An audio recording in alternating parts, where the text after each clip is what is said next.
सूर्यकोटि समप्रभ निर्विघ्नं कुरु मे देव सर्वकार्येषु सर्वदा विनायकं गुरुं भानुं ब्रह्मा विष्णु महेश्वरा सरस्वती प्रणम्यादो सर्वकार्यार्थसिद्धये सिद्धिबुद्धिसहिताय श्रीमन्महागणाधिपतये नमः। चढ़ाने के सामने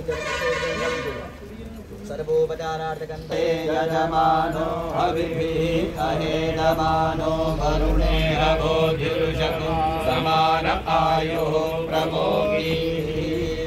अपां पतये वं वरुणाय नमः। फिर महाराज अपने सिर के जैसे इसमें मुंडन कराने का विधान होता है इस विधि में जल यात्रा में, तो मुंडन तो नहीं तो संस्कार मात्र आप अपने सिर का इत्यादि जो है अपने एक बाल को जैसे पापानि ब्रह्महत्या समानि च सर्वाणि नश्यन्तु श्रीवपनं सम्प्रभजाम्यहम्। छोड़ दीजिए, थोड़ा सा जल का छींटा है अपने पास से कोई लोटा या अर्घे में थोड़ा जल रखी है, क्या नाम गोकुल जी है ना, थोड़ा वाला उधर ही है मार्जनी आपके पास राष्ट्रीय तो देव करने होंगे सारे, ठीक है ना। चलो इतना नहीं करना, जल के सीधा नाम मात्र करने भगवान का है पिता मानव स्नान सब लेना। ओम आपो हिष्टामयो भवास्तान ऊर्जे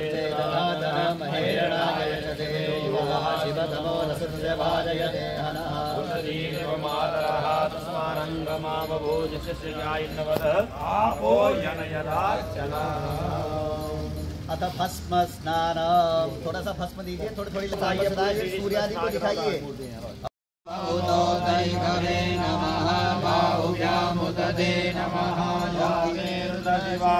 ईशाना सर्वविद्यानां ईश्वरा सर्वभूतानां ब्रह्माधिपति ब्रह्मणो देवते ब्रह्मा शिवो मे अस्तु सदा शिवो। ओम से शुद्ध जल स्नान देव सविदुः प्रदवेश्वरो। जी जय श्री राम। सर्वप्रथम ओम सर्वमंगल मंगल्ये शिवे सर्वार्थ साधिके शरण्ये त्र्यंबके गौरी नारायणी नमोस्तुते। राम रामेति रामेति रमे रामे मनोरमे सहस्रनाम तत्तुल्यं श्रीराम नाम वरानने। नमः शंभवाय जमयो भवाय नमः शंकराय जमयस्कराय च नमः शिवाय च शिवतराय च। सभी को मेरी तरफ से राम राम। मेरा नाम सुनील शर्मा है और हम जो है जम्मू के रहने वाले हैं। यहाँ पर भगवान श्री राम दरबार व भगवान सांब सदाशिव परिवार व गणेश जी की मूर्ति प्रतिष्ठा के लिए यहाँ आए हुए हैं। आज के दिन में जल यात्रा का जो है कार्यक्रम रखा गया है और जल यात्रा जो है बड़ा ही पवित्र जो है विधान है। सर्वप्रथम किसी भी देव कार्य को प्रारंभ करने के लिए कोई अनुष्ठान यदि कार्य आरंभ किया जाता है तो जल यात्रा के लिए जो है सर्वप्रथम विधान किया जाता है। जल यात्रा अर्थात आपकी दैविक शुद्धि के लिए सर्वप्रथम विधान किया जाता है। तो ये जल यात्रा सभी प्रकार के 10 प्रकार के स्नान इत्यादि करवाए जाते हैं। फिर उसके बाद अन्य प्रकार की जो यज्ञ आदि की विधियां हैं उनको संपादित किया जाता है। फिर उसके बाद भगवान जी के पूजन हेतु सर्वप्रथम भगवान गणेश आदि को मनाया जाता है। फिर मंडप प्रवेश का विधान होता है। तो ये बड़ी ही पवित्र व आनंददायक जो है विधि है। इसको करने से मन को तो संतोष होता ही है, उसके साथ साथ आत्मा भी संतृप्त हो जाती है।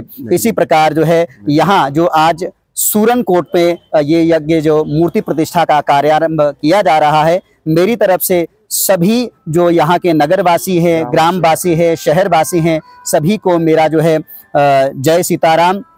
सभी अधिक से अधिक संख्या में जुड़ करके इस यज्ञ में भाग लें, इस मूर्ति प्रतिष्ठा में भाग लें व इस कार्यक्रम की शोभा को और बढ़ाएं और सत्य सनातन धर्म की विजय और पताका को बढ़ाने के लिए अपना जितना हो सके सहयोग करें। जय सिया राम। आज जो यहाँ श्री कृष्ण मंदिर में एक मंदिर का निर्माण किया गया है, जहाँ पे शिव परिवार और राम परिवार का जो है विग्रह जो स्थापित किया जाएगा और उसके साथ 12 ज्योतिर्लिंग भी जो है उनका भी विग्रह यहाँ पे स्थापित किया जाएगा।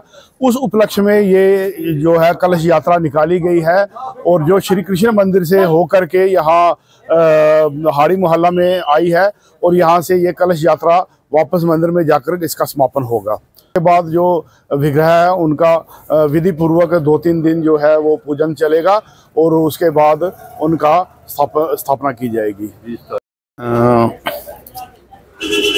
ये हमारे सुरनकोट में खजूरिया परिवार, विनोद खजूरिया जी और अरुण खजूरिया जी की तरफ से ये बहुत कम लोगों को ये मौका मिलता है कि ऐसा कार्य कर सके, तो इनकी तरफ से श्री कृष्ण मंदिर में मूर्तियों की स्थापना हो रही है। इसलिए ये अब कलश यात्रा निकाली जा रही है। ये हम हाड़ी मल्ला से होके हम कृष्ण मंदिर में वापस जाएंगे और ये मुबारक है पूरी नगरी को। इस यात्रा का यही मतलब है कि इलाके में शांति हो और पूरे विश्व में शांति हो। शुक्रिया।